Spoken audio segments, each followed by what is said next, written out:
بسم الله الرحمن الرحيم. الحمد لله رب العالمين، والصلاة والسلام على أشرف الأنبياء وسادة الأتقياء وسيد المرسلين سيدنا وحبيبنا محمد وعلى آله وأهل بيته وصحبه أجمعين. أما بعد، قال الله تبارك وتعالى: لقد جاءكم رسول من أنفسكم عزيز عليه ما عنتم حريص عليكم بالمؤمنين رؤوف رحيم فإن تولوا فقل حسبي الله لا إله إلا هو عليه توكلت وهو رب العرش العظیم. صدق اللہ العظیم. اللہ پاک نے اس دنیا میں جو ہدایت کا نظام بنایا ہے، اس نظام ہدایت کے دو حصے ہیں.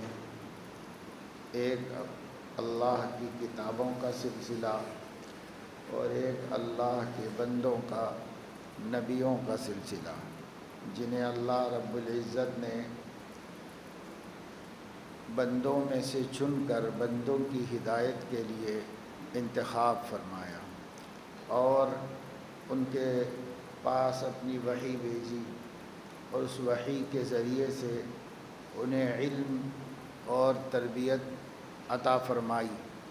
اسی علم ربانی کو اور اسی تربیت الہی کو لے کر انبیاء علیہم السلام اپنی امتوں کی تعلیم و تربیت کا کام کرتے ہیں، اور اس سے ان کی امت اپنے رب کی چاہت اور اس کی خواہش کے مطابق زندگی گزارنا سیکھ لیتی ہے. کیونکہ زندگی آزادی کے ساتھ گزاری نہیں جا سکتی. زندگی کسی کی امانت ہے، اور جس کی امانت ہے اس کے منشا کے مطابق استعمال کی جا سکتی ہے. آپ کے پاس کوئی شخص کوئی رقم، کوئی چیز امانت رکھا دے اور آپ اپنی مرضی سے اس کو استعمال کر لیں، کوئی بھی شریف آدمی اور کوئی بھی سمجھدار آدمی اس کو صحیح نہیں سمجھتا. ہر کوئی یہی سمجھتا ہے کہ یہ غلط بات ہے، ایسا نہیں ہونا چاہیے. امانت پوری دیانت کے ساتھ محفوظ رکھنی چاہیے، یا پھر امانت رکھانے والے کی مرضی اور اس کی خواہش کے مطابق خرچ کرنا چاہیے. تو زندگی ایک امانت ہے، صحت ایک امانت ہے، جوانی ایک امانت ہے، اور ہمارے اعضاء و جوارح امانت ہیں. ان اعضاء و جوارح کی قوتیں امانت ہے. آنکھوں کی بینائی، کانوں کی سنوائی، زبان کی گویائی، سب اللہ کی امانتیں ہیں.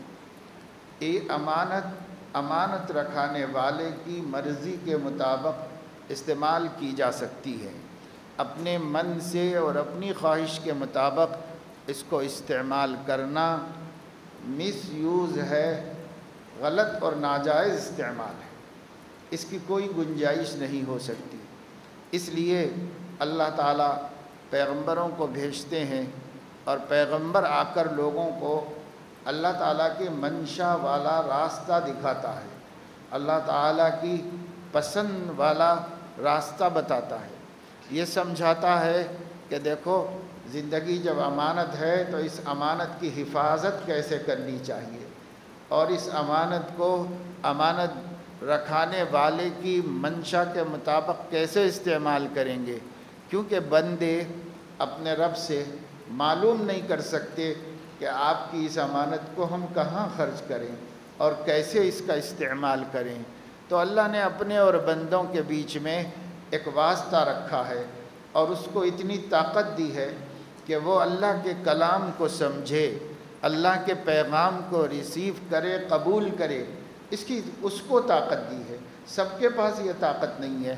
اس لیے نبی امت سے علیحدہ ایک بڑے مقام اور مرتبے پر پہنچی ہوئی شخصیت ہے جسے اللہ نے اپنے علم سے جوڑ لیا ہے، اور اپنے علم کا رشتہ صرف اسی ایک بندے کے ساتھ قائم کیا ہے، اور پھر اس بندے کی توسط سے، اس کے ذریعے سے اللہ پاک نے پورے بندوں تک اپنے پیغام کو پہنچا دیا ہے۔ اس لیے اس زندگی کو امانت سمجھ کر جو شخص زندگی گزارے گا اسے فکر ہوگی کہ وہ یہ معلوم کرے کہ پیغمبر نے اس کا کس طرح استعمال کیا ہے اور کیسے اس کو استعمال کرنا چاہیے۔ ایک مرتبہ ایک صحابی سفر میں گئے، جاتے وقت میں ان کا بیٹا بیمار تھا، اس کی طبیعت ٹھیک نہیں تھی۔ جب وہ سفر سے واپس آئے تو اسی رات میں ان کے بیٹے کا انتقال ہو چکا تھا، لیکن ان کی بیوی نے یہ سوچا کہ شوہر میرے سفر سے آ رہے ہیں، تھکے ہوئے ہیں اور ٹینشن ہوگا اور آرام کا تقاضا ہوگا، پتہ نہیں راستے میں انہوں نے کیا کھایا ہوگا نہیں کھایا ہوگا، اس لیے انہیں بھوک بھی لگ رہی ہوگی، تو کیا کیا جائے؟ گھر میں آتے ہی ایک بڑا حادثہ سامنے ہے، اس حادثے کا اور زیادہ اثر ان کے اوپر نہ ہو جائے، اس لیے ان کی بیوی نے بہت صبر سے، بہت حکمت عملی سے اپنے بیٹے کو چادر میں لپیٹ کے ایک طرف رکھ دیا، اور جب وہ گھر میں آئے تو ان کا استقبال کیا، حسن اخلاق کے ساتھ ان کے لیے کھانا نکالا، انہوں نے کھانا کھایا۔ سفر مسافر تھے، سفر میں تھکے ہوئے تھے، کھانا کھانے کے بعد انہوں نے اپنی بیوی سے ملنا چاہا تو انہوں نے اپنے آپ کو سنوارا اور تیار کیا اور اپنے شوہر کے ساتھ ملے، رات میں سو گئے، اور جب صبح کو اٹھے تو انہوں نے اپنے شوہر سے کہا کہ میں آپ سے ایک بات پوچھنا چاہتی ہوں۔ انہوں نے کہا کہ کیا بات؟ کہا یہ پوچھنا چاہتی ہوں کہ اگر کوئی آپ کے پاس کوئی چیز امانت رکھائے اور اس کے بعد وہ امانت واپس مانگے کہ ہماری امانت ہمیں واپس کر دو، تو خوش دلی سے دینا چاہیے یا ناراض ہو کر اور خفا ہو کر دینا چاہیے؟ تو انہوں نے کہا کہ بھائی خوش دلی سے دینا چاہیے، جس کی چیز ہے وہ جب تک اس نے رکھا اور جب اس نے مانگا تو دے دینا چاہیے۔ تو انہوں نے کہا جب ایسی بات ہے تو اولاد اللہ پاک کی امانت ہے اور اللہ رب العزت نے ہماری امانت واپس مانگ لی ہے، لہذا آپ اسے لے جائیں اور اس کی تجہیز تکفین کر دیں۔ تو انہوں نے کہا کہ تم نے تو کہا تھا کہ بچہ اب ٹھیک ہے، تو کہا کہ بس اس اعتبار سے ٹھیک کہا تھا کہ امانت اپنے امانت رکھانے والے تک پہنچ گئی ہے، اس لیے سب ٹھیک ٹھاک ہے، خیریت ہے، یہ ہم نے کہا۔ تو انہوں نے تکلیف کا اظہار کیا کہ میرے بیٹے کا جنازہ گھر میں رکھا ہوا رہا، میرے بیٹے کی میت گھر میں رکھی ہوئی رہی، میں کھانا بھی کھایا اور خواہش بھی پوری کیا اور سو بھی گیا آرام سے، تو پہلے کیوں نہیں بتایا؟ رات ہی میں مجھے بتائے ہوتے یہ بات۔ تو اس کی شکایت انہوں نے حضور اکرم صلی اللہ علیہ وسلم سے کی۔ حضور علیہ السلام نے بہت خوشی کا اظہار کیا ان کی بیوی کے صبر اور ان کی بیوی کے طرز عمل اور ان کی بیوی کا اپنے شوہر کا خیال اور دھیان رکھنا، ان صفتوں پر آپ نے بڑی خوشی کا اظہار فرمایا اور دعا دی کہ انشاءاللہ اللہ تبارک و تعالی شانہ اس رات میں جو تم لوگوں کی ملاقات ہوئی ہے اس میں ایک ایسی نعمت کو مقدر فرمائے گا جس سے تم لوگوں کی آنکھیں ٹھنڈی ہوں گی۔ چنانچہ اللہ پاک نے اس رات کی ملاقات میں ایک بیٹی عطا فرمائی جس کی اولاد میں 9 حافظ قرآن ہوئے۔ تو اللہ تبارک و تعالی شانہ نے ان لوگوں کو نعمتیں عطا فرمائی۔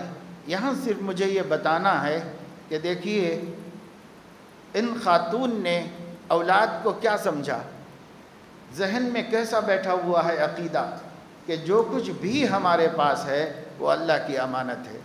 ان للہ ما اخذ ولہ ما اعطى وکل عندہ باجل مسمی، جو اللہ نے ہمیں دے رکھا ہے وہ بھی اسی کا ہے جو اس نے طلب کر لیا ہے وہ بھی اسی کا ہے، اور ہر چیز کی اس دنیا میں ایک موت مقرر ہے، ایک اجل، ایک وقت، ایک ٹائم آخری مقرر ہے۔ اجل کہتے ہیں کسی بھی چیز کے آخری وقت کو، آخری وقت کو اجل کہتے ہیں۔ تو ایک آخری وقت ہر چیز کا مقرر ہے، چیزوں کا بھی ہے، آدمیوں کا، جانوروں کا تو ہے ہی، چیزوں کا بھی وقت مقرر ہے۔ تو اس دنیا میں اللہ تبارک و تعالی شانہ نے کسی چیز کو بقا نہیں فرمائی ہے، ہر چیز کو اللہ نے فنا دی ہے۔ جو بھی ہے اس دنیا میں سب فانی ہیں، باقی اللہ کی ذات ہے، اور وہ نعمتیں جو اللہ رب العزت نے باقی رہنے کے لیے بنائی ہیں وہ باقی ہیں، اور وہ سب فانی ہیں، سب چیزیں اللہ نے فانی بنائی ہیں۔ تو یہ زندگی امانت ہے، اولاد امانت ہے، صحت امانت ہے، مال امانت ہے، جوانی امانت ہے، ہر چیز جو اللہ نے ہمیں دے رکھی ہے یہ اللہ کی امانت ہے۔ تھوڑی دیر کو ہمیں اس کا مالک کہہ دیا گیا ہے، لیکن وہ ہم حقیقی مالک نہیں ہیں، اصل مالک تو اللہ تعالیٰ کا ہے۔ ان الارض للہ یورثها من یشاء من عبادہ، زمین تو سب کی سب اللہ کی ہے اپنے خزانوں سمیت، اس کا اللہ اپنے بندوں میں سے جس کو چاہتا ہے وارث بناتا ہے، لیکن ایک دن اللہ ہی سب چیزوں کا وارث بن جاتا ہے، یعنی سب اللہ ہی کو چلی جاتی ہیں واپس، کیونکہ کوئی اور اس کا پانے والا نہیں ہوتا اللہ کے علاوہ، اس لیے اللہ ہی اس کا وارث بن جاتا ہے۔ تو اللہ تبارک و تعالی شانہ یہ سب ہمارے پاس بطور امانت کے رکھائے ہوئے ہیں۔ اس امانت کو کیسے استعمال کیا جائے، اس کے لیے پاک پروردگار کا کرم ہے کہ اپنے نبیوں کو بھیج کر اس نے ہمیں سیدھا رستہ دکھایا، ہمیں بتایا کہ اللہ راضی کیسے ہوتے ہیں، اللہ خوش کیسے ہوتے ہیں۔ تو میرے دوستو، ہماری زندگی جب تک اللہ کے بھیجے ہوئے نبی کے سانچے میں نہیں ڈھل جائے گی، اور جب تک ان کی زندگی کی طرح نہیں ہو جائے گی، اس وقت تک یہ زندگی معتبر نہیں ہوگی اللہ پاک کے پاس۔ اللہ پاک کے پاس اپنے جینے کو معتبر بنانا ہے، اللہ پاک کے پاس اپنی زندگی کی قیمت لگانا ہے، اللہ پاک کے پاس ہم اپنی زندگی اعمال کے ترازو میں وزنی اور بھاری بنانا ہے، اور نجات کا وسیلہ بنانا ہے، ہمیشہ کی زندگی میں کامیاب ہونا ہے، تو پھر ضروری ہے اور لازم ہے کہ ہم اپنی زندگی کو حضور علیہ السلام کے اسوہ حسنہ کے مطابق بنائیں۔ لَقَدْ كَانَ لَكُمْ فِي رَسُولِ اللَّهِ أُسْوَةٌ حَسَنَةٌ، اللہ نے کوئی دوسرا اسوہ دیا ہی نہیں، ایک ہی اسوہ دیا ہے، ایک ہی نمونہ اللہ نے ہمیں دیا ہے۔ ہم اس نمونے کے مطابق ہونے کی جد و جہد کریں، کوشش کریں۔ انسان کے دل میں آرزو تو ہو، انسان کے دل میں اس کی تمنا تو ہو کہ مجھے تو بس بننا ہے تو حضور علیہ السلام جیسا بننا ہے، اسی کی ہر دل میں امنگ ہونی چاہیے، ارمان ہونی چاہیے۔ دنیا کے ارمان کیا معنی رکھتے ہیں؟ دنیا میں آرزوؤں کا کرنا ناسمجھی اور کم علمی کا نتیجہ ہے، کہ انسان دنیا میں آرزویں کرے کہ یہ آرزو پوری ہو جائے، یہ آرزو پوری ہو جائے، یہ آرزو پوری ہو جائے۔ یہ دنیا میں ارمان نکالنے کی جگہ نہیں۔ ہزار آرزویں ایسی کہ ہر آرزو پہ دم نکلے، بہت نکلیں میرے ارمان پھر بھی کم نکلے، یہ ہر مرنے والا کہتا ہے۔ بہت نکل گئے ارمان زندگی میں، جو پہننا چاہتا تھا پہنا، جو کھانا چاہتا تھا کھایا، جو سواری چاہتا تھا حاصل کیا، جیسے گھر بنانا چاہتا تھا بنایا۔ بہت لوگ ہیں جن کے ارمان ہزاروں پورے ہوتے رہتے ہیں، جو تمنا آتی ہے، جو دل میں آرزو آتی ہے وہ سب پوری ہوتی رہتی ہے ان لوگوں کی، لیکن جب موت کا وقت آتا ہے تو آدمی سوچتا ہے کہ کچھ بھی تو میں نہیں پا سکا اس دنیا میں، ابھی تو بہت بڑی لسٹ باقی ہے، کچھ بھی نہیں پایا میں، ابھی بہت چاہتا تھا کہ میں یہ بھی ہو جائے، یہ بھی ہو جائے، یہ بھی ہو جائے۔ لیکن میرے عزیزو، جب ہوتا ہی نہیں ہے دنیا میں ارمانوں کا پورا ہونا ممکن نہیں ہے، جب ہے ہی نہیں، اللہ نے رکھا ہی نہیں، اور اللہ نے اس کے لیے یہاں بھیجا بھی نہیں، اس واسطے کہ انسان کو ارمان اللہ نے بہت دیے ہیں، وہ اتنے ہیں، وہ اتنے ہیں، وہ اتنے ہیں کہ اس کے واسطے ایک بہت بڑی لمبی زندگی چاہیے۔ ایک 60-70 برس میں تو اس میں سے ایک نمونے کے طور پر بھی پورے نہیں کر سکتا ارمانات میں۔ اس لیے ارمان نکالنے کی جگہ، شوق پورے کرنے کی جگہ، خواہشات کی تکمیل کرنے کی جگہ دوسری بنائی ہے اللہ نے، اور وہاں عمر ہمیں اتنی دے دی ہے کہ سب ارمان نکلتے رہیں، سب آرزو پورے ہوتے رہیں۔ ایک تو عمر دے دی ہے اتنی لمبی، اور دوسرے اسباب دے دیے ہیں جس سے ہمارے کام بنتے چلے جائیں۔ اور یہاں دنیا میں نہ اسباب دیے ہیں اتنے، نہ عمر اتنی دی ہے، تو کون ہے جو یہ کہتا ہو کہ زندگی میں میرے آرزویں پوری ہو گئیں، میری تمنائیں اور میری خواہشیں پوری ہو گئیں؟ نہیں۔ کم من حسرات دفنت فی القبور، کتنی حسرتیں ہیں وہ پہلے ہمارے سینے میں دفن ہوئیں، پھر ہمارے سینے کے ساتھ قبر میں دفن ہو گئی۔ کتنی حسرتیں ہیں جو انسان لے کے جاتا ہے اس دنیا سے۔ دنیا حسرتیں پوری کرنے کی جگہ نہیں، سب یہاں سے لے کے جاتا ہے۔ ایک بزرگ فرماتے ہیں کہ کل ہوس اس طرح ترغیب دیتی تھی مجھے۔ ہوس یعنی تمنائیں، آرزویں، خواہشات جو انسان کے اندر پیدا ہوتی چلی جاتی ہیں، جو حماقت سے بڑھ کر کچھ نہیں ہے۔ کل ہوس اس طرح ترغیب دیتی تھی مجھے، خوب ملک روس ہے اور سرزمین توس ہے، گر میسر ہو تو کیا عشرت سے کیجئے زندگی، ایک طرف آواز طبل ادھر صدائے کوس ہے، صبح سے تا شام چلتا ہو میں گلگوں کا دور، اور شام ہوئی تو ماہ رویوں سے کنارو بوس ہے۔ یہ خواہشات پیدا ہو رہی دل کے اندر۔ ایک اللہ والے کہہ رہے میرے دل میں یہ سب، میری ہوس مجھے یہ سب مشورے دے رہی تھی اور یہ سب باتیں سکھا رہی تھی مجھے۔ سنتے ہی یہ عقل نے کہا مجھ سے، چل دکھاؤں تو قید آز کا محبوس ہے، لے گئی یک بارگی گورے غریباں کی طرف، جس جگہ جانے تمنا سو ترے مایوس۔ قبرستان میں کتنے لوگ ہیں، اگر ان سے ہم بات کر سکے تو ان سے پوچھیں کہ حسرتوں کا کیا ہوا، آرزوؤں کا کیا ہوا، تو وہ تڑپ تڑپ کے اپنی ناکامی بتاتے رہیں گے کہ بھائی کچھ بھی نہیں ہوا۔ جس جگہ جانے تمنا سو ترے مایوس ہے، مرقدیں دو چار دکھلا کر کہنے یہ لگی مجھ سے، یہ سکندر ہے، یہ دارا ہے، یہ کیکاؤس ہے۔ کیسے کیسے پہلوان، کیسے کیسے دولت مند، کیسے کیسے بادشاہ، جن کے ہاتھ میں سب کچھ تھا، ملک تھا، مال تھا، تخت و تاج تھا، سب کچھ تھا، جو چاہے کر سکنے کے دعوے تھے، لیکن وہ بھی پڑے ہوئے ہیں سب تمناؤں کو اپنے سینے میں لے کر کے۔ کیا تمنائیں ان کی بھی پوری ہوئی ہیں۔ میرے عزیزو، ایک فریب ہے یہ زندگی، ایک دھوکہ ہے۔ ہیں ستارے کچھ، ہیں کواکب کچھ، دکھائی دیتے ہیں کچھ۔ آسمانوں پر ستارے کتنے بڑے بڑے ہیں، ہم کو کیا نظر آ رہے ہیں؟ چھوٹے چھوٹے آگ کے ڈلے نظر آ رہے ہیں، لیکن وہ کتنے بڑے بڑے ہیں کچھ، دکھائی کچھ دیتے ہیں۔ یہ ساری دنیا کی حقیقت ہے۔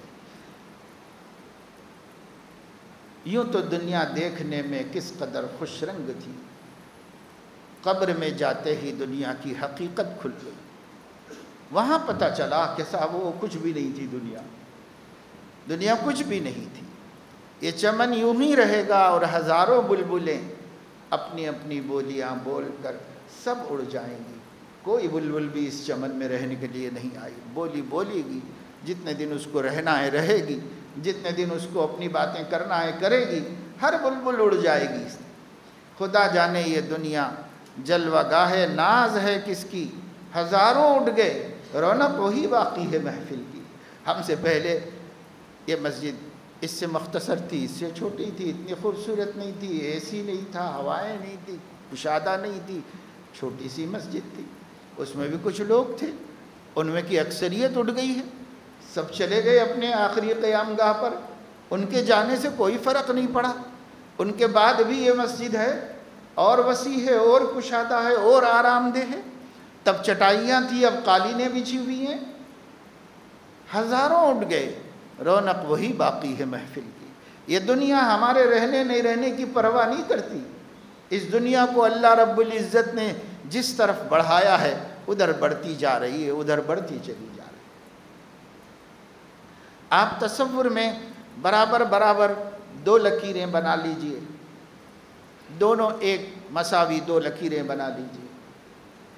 ایک لکیر کے اوپر دین لکھ لیجئے اور دوسری والی لکیر کے نیچے دنیا لکھ لیجئے۔ اس لکیر کے نیچے دنیا لکھیے اور اس لکیر کے اوپر دین لکھیے، دونوں مساوی لکیریں بنا لیجئے۔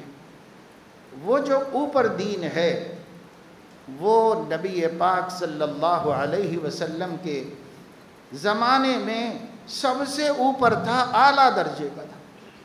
اس نے سفر شروع کیا نیچے کی جانب، زوال، کمی، دین سے غفلت، دین سے دوری، بے پرواہی، کوئی اہمیت نہ دینا شریعت و سنت کو، اس کی طرف سفر کر رہا ہے دین، یعنی نیچے کی طرف اتر رہا ہے۔ اور یہ جو دنیا ہے یہ اس وقت میں بہت کمزور تھی، اب یہ اوپر کی طرف بڑھ رہی ہے، ترقی پہ ترقی، ترقی پہ ترقی، ترقی پہ ترقی ہوتی چلی جا رہی ہے۔ تو دین نیچے کی طرف آ رہا ہے، دنیا اوپر کی طرف ترقی کی طرف جا رہی ہے۔ جس دن دین کا تنزل مکمل ہو جائے گا اور دنیا کی ترقی مکمل ہو جائے گی تو وہ دن قیامت کا دن۔ یہ اپنے انجام کو پہنچے گا کہ جتنی ترقی اس دنیا کی مادی، اس مٹی کی، اس خاکدان کی، اللہ جتنی ترقی کرنا طے کر چکے ہیں، دنیا اس طرف ترقی کر رہی ہے۔ یہ دنیا ہے اوپر چڑھ رہی ہے، یہ دین ہے نیچے اتر رہا ہے، دونوں سفر برابر ہیں۔ جب یہ اپنے منزل پر پہنچے گی یعنی انتہائی ترقی دنیا کی ہو جائے گی، اور وہ اپنی منزل پر پہنچے گا یعنی اتنا نیچے آ جائے گا کہ دنیا میں کوئی اللہ اللہ کہنے والا بھی نہیں ہو۔ یہ دین اتنا ختم ہو جائے گا کہ کوئی اللہ کہنے والا بھی نہیں ہوگا۔ حدیث میں ہے لا تقوم الساعة على احد يقول اللہ اللہ، اللہ کسی ایسے بندے کے ہوتے ہوئے بھی قیامت نہیں لائے گا جو کم از کم اللہ کہتا ہو، اس کا پاک نام لیتا ہو۔ اتنا نام بھی کوئی لے رہا ہوگا تب بھی اس نام کی برکت سے قیامت نہیں آئے گی۔ جب نحوست اس انتہا کو پہنچے گی، جب دین سے محرومی اس انتہا کو پہنچے گی کہ اس پوری زمین کے اربوں کھربوں انسانوں میں کوئی اللہ کہنے والا بھی نہیں ہوگا۔ یہ ہے اس دین کا زوال جو محمد الرسول اللہ صلی اللہ علیہ وسلم اعلیٰ درجے کی معراج پر دے گئے تھے، اعلیٰ درجے میں دے گئے تھے۔ اس دین کا زوال یہ ہے کہ روئے زمین پر کوئی اللہ کا نام لینے والا بھی نہیں ہوگا۔ اور دنیا کی ترقی تو ہم سوچ نہیں سکتے، جو ہم نے بچپن میں دیکھا تھا دنیا کو، اپنی بستیوں کو، محلوں کو، بازاروں کو۔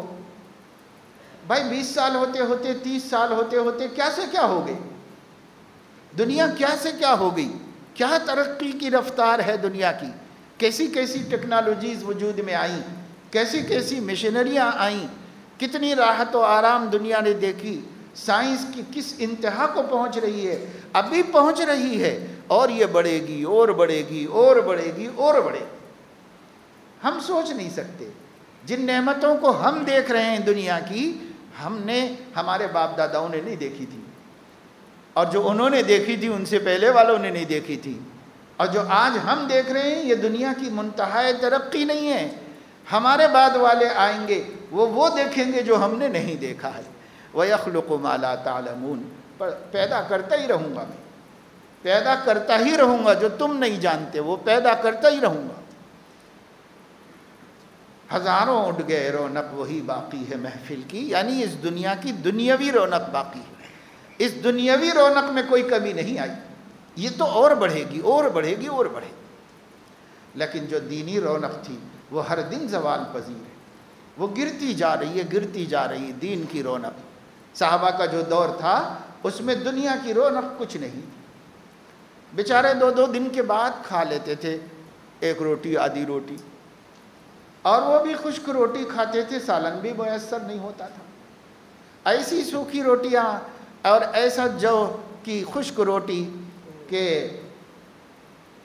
ان کے پیٹ سے مینگنیاں جیسی خارج ہوتی تھی ولادت، جیسے بکریاں گھاس کھانے کی وجہ سے ہوتی، اس طرح صحابہ تھے نا، اعلیٰ درجے کے مسلمان تھے، اعلیٰ درجے کا دین ان کے پاس تھا، ان سے زیادہ دین کا تصور نبی کے علاوہ کسی اور میں نہیں سوچا جا سکتا، کسی امتی میں نہیں سوچا جا سکتا۔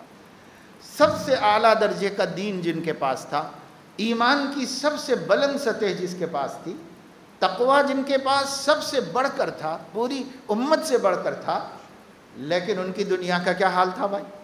ان کی دنیا کا حال یہ تھا کہ سجدے میں جاتے تو انہیں ڈر لگتا ہوتا تھا کہیں پیچھے والوں کو ہمارا سطر نظر نہ آ رہا ہو، یہ ڈر لگتا ہوتا تھا، اتنا سا کپڑا کا ایک چیتھڑا باندھ کے نماز پڑھ رہے، اس میں زندگی گزار رہے۔ 2 چادر جس کو ہوئی، مالدار آدمی کہ باندھنے، نیچے باندھنے کو لنگی بھی ہے، اوپر سے اوڑھنے کو چادر بھی ہے، یعنی جوڑا پورا ہے، تو اس کے پاس مالدار آدمی بھائی، اچھے لوگ ہیں، ان کے پاس 2 چادریں، جس کے پاس 2 چادریں وہ اس زمانے کے بڑے لوگ تھے، اچھے حال والے لوگ تھے، کیونکہ اس سے بھی کمتر حال والے لوگ موجود تھے۔ حضور اکرم صلی اللہ تعالی علیہ وسلم کے زمانے کا یہ حال تھا۔ کھانا تو کھانے کا تو ہم کیا سوچ سکتے ہیں، جن کے پاس کھانے کی اتنی انواع اور اتنی قسمیں اللہ نے دے رکھی ہیں کہ ہم اگر کاغذ قلم لے کے بیٹھیں، اب مجھے اللہ پاک نے کیسی کیسی نعمتیں صرف کھلائی ہیں وہ لکھنا شروع کریں تو ہم لکھ نہیں سکیں گے اللہ نے جو جو نعمتیں کھانے کو ہمیں دی۔ ہم کاغذ قلم لے کے بیٹھیں، اللہ نے مجھے جب سے شعور آیا ہے کیا کیا پہنایا ہے اور کیسی کیسے لباس عطا فرمائے، اگر ہم ان کو نوٹ کرنا شروع کریں ہم نوٹ نہیں کر سکیں گے کہ اللہ نے کتنی اربوں ہزاروں لاکھوں کروڑوں نعمتیں اللہ نے ہم کو دی، ہم نہیں کر سکتے شمار۔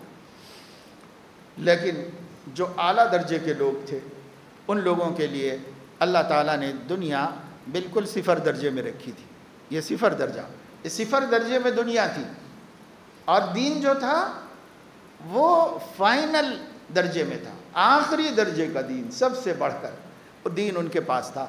تو اب یہ دین وہاں سے چلا ہے، نیچے اترتا جا رہا ہے، اور یہ دنیا یہاں سے چلی ہے اوپر چڑھتی چلی جا رہی ہے۔ یہ دنیا جس دن نقطۂ عروج پر پہنچے گی اور یہ دین جس دن نقطۂ زوال پر پہنچے گا، قیامت آ جائے گی۔ اب باقی ضرورت نہیں ہے اللہ کو یہ دنیا باقی رکھنے کی، اللہ کہیں گے اب ختم کرو قصہ، یہ قصہ ختم کر دیں گے اللہ پاک، پھر سب اللہ کے حضور حاضر ہوں گے۔ اگر قیامت آ جاتی اور اس پر سب کچھ قصہ ختم ہو جاتا تب تو کوئی پریشانی کی بات تھی بھی نہیں۔ بچے دیکھیے اپنے گھر کے سامنے مٹی پڑی ہوئی ہو، اس زمانے میں تو ہوتی نہیں، جب گھروں کے سامنے صحن ہوتے تھے، آنگن ہوتے تھے، مٹی ہوتی تھی، بچے اس میں صبح سے لے کر کے کھیلنا شروع کرتے، کھیلتے کھیلتے کیا کیا بناتے، گھر بناتے اور گھر کا صحن بناتے، اس کی دیواریں بناتے، اس کو سجاتے، خوبصورت کرتے، اس کے اندر صفائی کرتے، اور جو سامان رکھنا ہے وہ رکھتے، چھوٹے چھوٹے پودے لگاتے، اس کو پورا فارم ہاؤس بنا لیتے۔ سب بنا لینے تک دوپہر ہو جاتی، دھوپ تیز ہو جاتی، پسینے چھوٹ جاتے، تو بچوں کا جی بھر جاتا تو وہ کھڑے ہوتے، اب کھڑے ہو کر کے 2-4 لات مار کر کے ادھر ادھر گرا کے برابر کر کے مٹی چلے جاتے۔ اگر اس دنیا کی آبادی اسی طریقے سے ختم کر دی گئی ہوتی کہ بھئی بنانے والے کا جی بھر گیا اور اس نے قیامت بھیج دی اور سب فنا کر دیا اور سب مٹا دیا، نہ درخت رہے، نہ دریا، نہ سمندر، نہ خشکی، نہ انسان، نہ جانور، نہ پرندے، سب مٹا دیتا، اور بنانے والا ایک کھیل ہی کھیل رہا تھا اور کھیل ختم کر دیتا، تب تو ہمارا بھی کوئی نقصان نہیں تھا، جیسے ان بچوں کا کوئی نقصان نہیں تھا، ہمارا بھی کوئی نقصان نہیں تھا۔ لیکن میرے دوستو بات اس پہ تو ختم نہیں ہوتی۔ اللہ جب اس پوری دنیا کو اجاڑ دے گا تو اسی دنیا کی سرزمین پر سب کو اپنے سامنے پیش کرے گا، سب کو لائے گا۔ اور کوئی بندہ جو مکلف ہے بچ نہیں سکتا، چھپ نہیں سکتا۔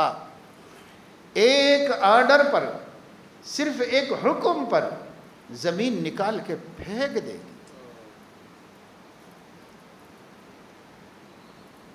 وَأَلْقَتْ مَا فِيهَا وَتَخَلَّتْ وَأَلْقَتْ مَا فِيهَا وَتَخَلَّتْ، زمین میں جو کچھ اس کے اندر ہے سب نکال کے باہر ڈال دے گی، وہ خالی ہو جائے گی۔ آج کتنے قبرستان ہیں، اور ان قبرستانوں میں ہمارے دفن کیے ہوئے حضرت آدم علیہ السلام سے لے کر کے اب تک کھربوں انسان ہیں اس کے اندر پڑے ہوئے زمین میں۔ زمین کھا گئی ہے، زمین کھا گئی آسماں کیسے کیسے، زمین کھا گئی ہے سب کو۔ ایسا نہیں ہے کہ وہ بندہ وہاں نہیں ہے، وہ ایک مشت خاک تھا، ایک مٹھی مٹی سے بنایا گیا تھا، اور وہی ایک مشت خاک ہر قبر میں پڑی ہوئی ہے۔ ایک ایک قبر میں 70 مردے پڑے ہوئے ہیں۔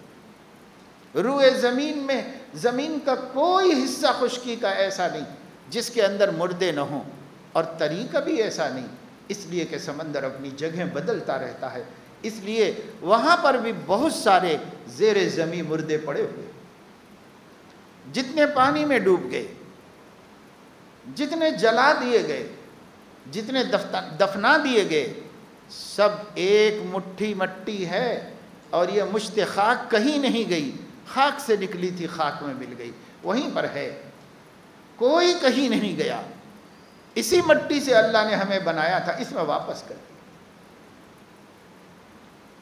اور جب اللہ رب العزت نے اسی سے بنایا اور اسی میں واپس کر دیا اللہ رب العزت نے، تو اسی سے اٹھائے گا قیامت میں۔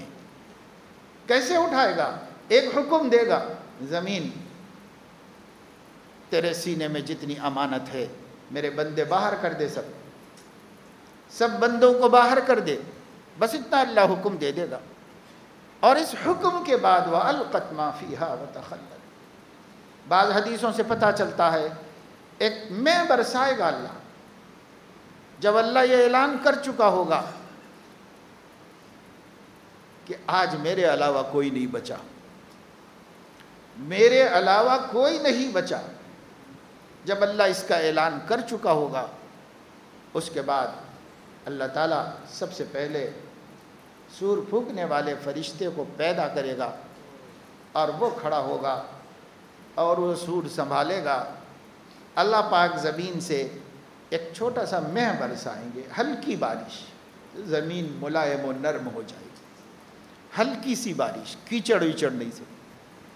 اس ہلکی سی بارش کے بعد زمین کو حکم ملنے پر وہ اپنے لوگوں کو اس طرح باہر پھینکے گی جیسے دانے میں سے کونپل کھیتی میں باہر نکل کے آتا ہے۔ زمین نرم و ملائم ہوتی ہے، دانہ پھٹتا ہے، اور دانہ پھٹنے کے بعد اس میں سے اللہ ایک ہرا بھرا کونپل نکالتا ہے، نرم ملائم کمزور سا چھوٹا سا، وہ نکل کے باہر آتا ہے۔ انسانوں کے سر نکلیں گے، پھر دھیرے دھیرے دھیرے دھیرے دھیرے وہ اوپر آتے چلے جائیں گے، یہاں تک کہ وہ روئے زمین کے اوپر کھڑے ہوئے ہوں گے۔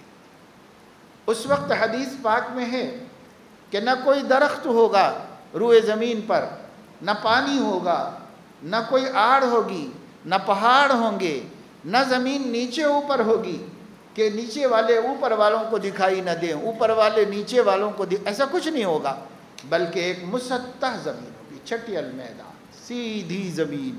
وَإِذَا الْأَرْضُ مُدَّتْ، جس وقت اللہ تعالیٰ زمین کو پھیلا دے گا۔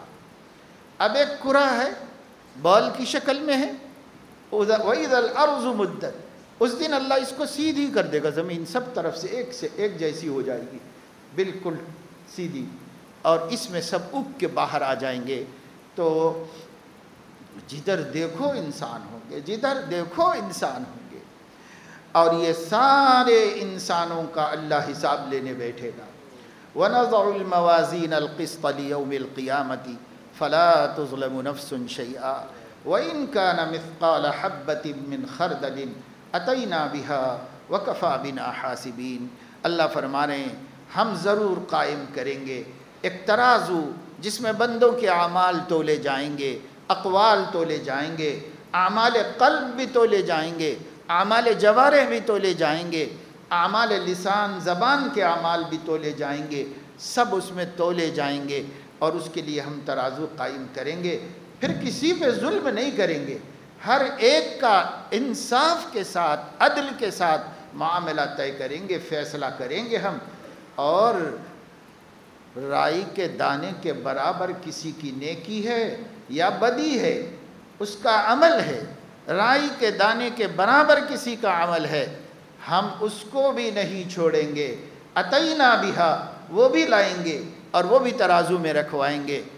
سوال پیدا ہوتا ہے کہ اتنے سارے لوگوں میں ایک آدمی کی زندگی کا حساب لینے میں کتنا ٹائم لگ جائے گا، اور یہ سارے لوگ ہوں گے آدم سے قیامت تک کے، تو کیسے حساب ہوگا؟ تو فرما رہے ہیں وَكَفَى بِنَا حَاسِبِينَ، حساب لینے کو ہم اکیلے کافی، ہم ہی کافی ہیں، آپ کو سوچنے کی ضرورت نہیں کہ اللہ کیسے لے گا اتنے لوگوں کا حساب۔ کفا بنا حاسبین، ہم لے لیں گے صاحب، آپ کو اس کی فکر کرنے کی ضرورت نہیں، ہم نے بنایا ہے یہ نظام، ہم لے لیں گے، اللہ لے لے گا یہ حساب، اللہ تعالیٰ یہ حساب سب کا لے گا، کوئی نہیں چھوٹے گا، سب کا اللہ حساب لے گا۔ ہاں اللہ پاک کچھ بندے ایسے بھی ہوں گے خوش قسمت جن کا حساب نہ لینا چاہے گا اور حساب نہیں لے گا، تو وہ حساب کے پہلے ہی ہٹا دیے جائیں گے محشر سے کہ بھئی بندوں کو ہٹاؤ، ان کا مجھے حساب نہیں لینا ہے۔ خدا کرے کہ ایمان کی برکت سے ہمارا نام بھی آ جائے ایسے لوگوں میں، حساب دینے بیٹھیں گے تو کیا خاک حساب دیں گے اللہ پاک۔ اللہ ایسے ہی بندوں میں شمار کر لے جن کے حساب اللہ کو نہیں لینا ہے، تو وہ الگ کر دیے جائیں گے، پھر حساب لینا شروع کرے گا اللہ، اور اس کو حق ہے کہ جس کا چاہے حساب لے لے۔ جب حساب دینا ہے تو میرے دوستو، ہم جب سنتے ہیں کہ بھائی ایک دن قیامت آئے گی، ایک دن یہ دنیا ختم ہو جائے گی، تو یہ دنیا ختم ہو جائے گی، اس کو تو سائنٹسٹ بھی مانتے ہیں، اس کو تو بہت سے پڑھے لکھے لوگ مانتے ہیں، چاہے بے ایمان ہی کیوں نہ ہو، کہ یہ دنیا ہمیشہ رہنے والی نہیں ہے، یہ سفر کر رہی ہے فنا کی طرف، ستارے ختم ہونے کی طرف جا رہے ہیں، دنیا فنا ہونے کی طرف جا رہی ہے۔ آئے دن اخبارات میں سائنسدانوں کی تحقیقات ہمارے سامنے آتی رہتی ہیں، تو اسے تو بے ایمان بھی مانتے ہیں کہ یہ دنیا رہنے والی نہیں ہے، یہ ختم ہو جانے والی ہے، لیکن اس کے بعد کیا ہونے والا ہے یہ صرف ایمان والے مانتے ہیں کہ اس کے بعد ہم نہیں ختم ہوں گے، ہمیں اٹھایا جائے گا، ہمیں ایک نئی زندگی دی جائے گی، وہ زندگی فانی نہیں ہوگی، وہ زندگی باقی ہوگی۔ اللہ بچائے اگر کوئی جہنمی ثابت ہو گیا تو پھر اسے جہنم میں ہمیشہ رہنا پڑے گا بے ایمانی اور کفر و شرک کی وجہ سے، اور اگر کوئی جنتی تو جنت سے اسے کوئی نہیں نکال سکتا۔ اللہ تعالیٰ نے فرما دیا ہے قرآن میں، جنت میں جانے والے جنت سے نکالے نہیں جائیں گے۔ اما الذین سعدوا ففی الجنۃ خالدین فیہا ما دامت السماوات والارض واما الذین شقوا ففی النار لہم فیہا زفیر وشہیق خالدین فیہا ما دامت السماوات والارض۔ زفیر و شہیق یعنی گدھے کا چلانا، گھوڑے کا چلانا، یہ ہوگا جہنمیوں کا، مگر ترس کھانے والا کوئی نہیں، رحم کھانے والا۔ کیوں؟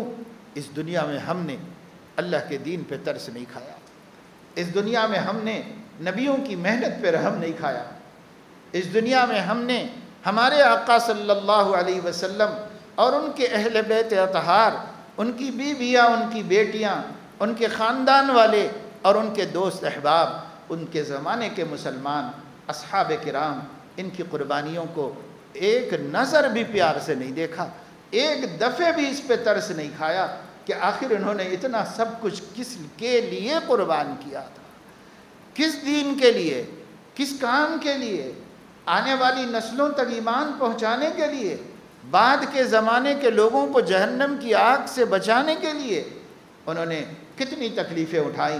ہم نے رحم نہیں کھایا، ہم نے ان کی قربانیوں پہ ترس نہیں کھایا، تو اللہ تعالیٰ قیامت میں ہم پر ترس نہیں کھائے۔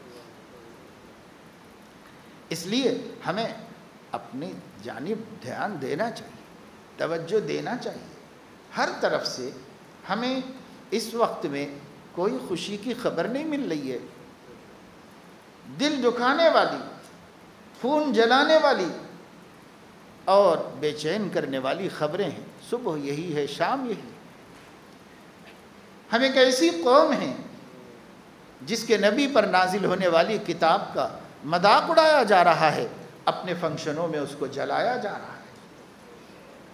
ہم ایک ایسی قوم ہیں جس کے محبوب نبی صلی اللہ علیہ وسلم کی توہین کی جا رہی ہے، تنقیص کی جا رہی ہے، مذاق اڑائے جا رہے ہیں، فقرے کسے جا رہے ہیں.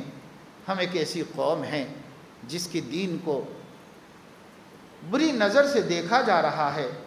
ہم ایک ایسی قوم ہیں جن کے ساتھ نفرت کا ماحول بنایا جا رہا ہے، جن سے دوری اختیار کرنے کی ترغیب دی جا رہی ہے، جنہیں دنیا انسانیت کے لیے سب سے بڑا خطرہ بتایا جا رہا ہے.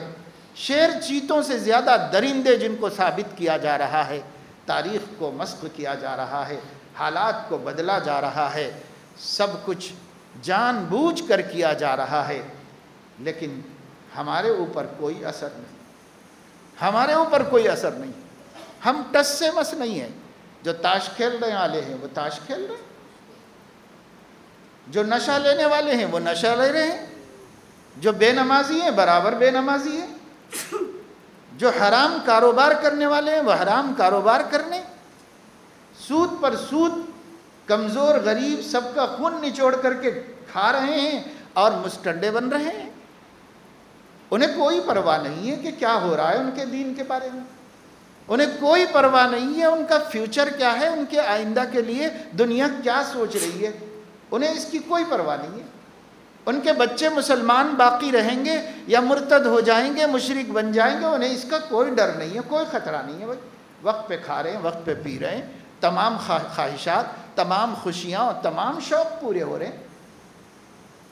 کیا ہے ہمارے پاس؟ کیا فکر ہے ہمارے پاس؟ میرے دوستو، بڑا سنگین مسئلہ ہے، سوچنا ہے. فَوَيْلٌ لِّلْقَاسِيَةِ قُلُوبُهُم مِّن ذِكْرِ اللَّهِ. ہمارا حال بتا رہا ہے کہ ہمارے دل سخت ہو گئے، ہمارے دل سخت ہو گئے، ہمارا حال بتا رہا ہے. اور جس کے دل سخت ہو جاتے ہیں یہ اللہ کے عذابوں میں خطرناک عذاب ہے. اللہ کے عذابوں میں خطرناک عذاب ہے کہ دل بے حس ہو جائے، دل کو احساس نہ ہو، بے حس ہو جائے. جانور کا دل انسان کے سینے میں آ جائے. میں بتا رہا تھا چند دن پہلے ہم کہیں جا رہے تھے، ایک دیہات سے گزر رہے تھے، تو وہ پگڈنڈی تھی، اس میں سے گزرنا تھا، چھوٹا سا کچا راستہ. سامنے ایک بیل گاڑی پر لوگ کھیت جا رہے تھے. کوئی کاشتکار جا رہا ہوگا، اس کی فیملی بھی اس کے اوپر. 2 بیل سامنے بنے ہوئے تھے. ایک بیل کو ان لوگوں نے پیچھے باندھ رکھا تھا ساتھ لے جانے کے لیے. تو یہ بیل اپنی گردن چھڑانے کی کوشش کر رہا ہوگا. ہم اس بیل گاڑی کے پیچھے تھے. اس نے کسی طریقے سے اپنی گردن چھڑا لی. اس کے گردن چھڑانے میں جھٹکا اتنا زور کا لگا کہ ایک لڑکی جو کنارے بیٹھی ہوئی تھی وہ نیچے گر گئی. اور جو ہے ڈر کے مارے جو سامنے بیل گاڑی چلا رہے تھے وہ خوف زدہ ہو کر کے بھاگنا شروع کر دی. تو نہ وہ قابو میں آ رہے ہیں نہ یہ. لیکن یہ بیل جس نے ایک لڑکی کو گرایا اور پوری گاڑی کو بے قابو کر دیا، یہ جلدی سے اس طرف چلا گیا. ہری بھری گھاس تھی، اطمینان سے کھانے لگا اور اس کو کچھ پتہ نہیں چلا کہ کیا ہوا. اسے کوئی پرواہ نہیں. ایک لڑکی گری، اس کا سر پھٹا کے ٹانگ ٹوٹی، اس کو کیا کرنا ہے؟ حالانکہ اس کے مالک کے گھر کے لوگ ہیں، لیکن اسے تو کوئی پرواہ نہیں. وہ گیا، ہری گھاس دیکھ کے رسی توڑ رہا تھا، توڑ لیا اور ہری گھاس کھاتے ہوئے خوش ہو گیا، کامیاب ہو گیا. میں اس سے بڑی کامیابی بیل کے لیے اور ہے کیا کہ بھائی اسے چارہ مل جائے اور وہ کھاتا رہے. اس سے بڑی اس کی کامیابی کیا ہے؟ دنیا میں کیا ہوتا ہے اپنے بلا سے ہو جائے، سارے مالک کے گھر کے لوگ مر جائیں، اسے کیا پرواہ ہے؟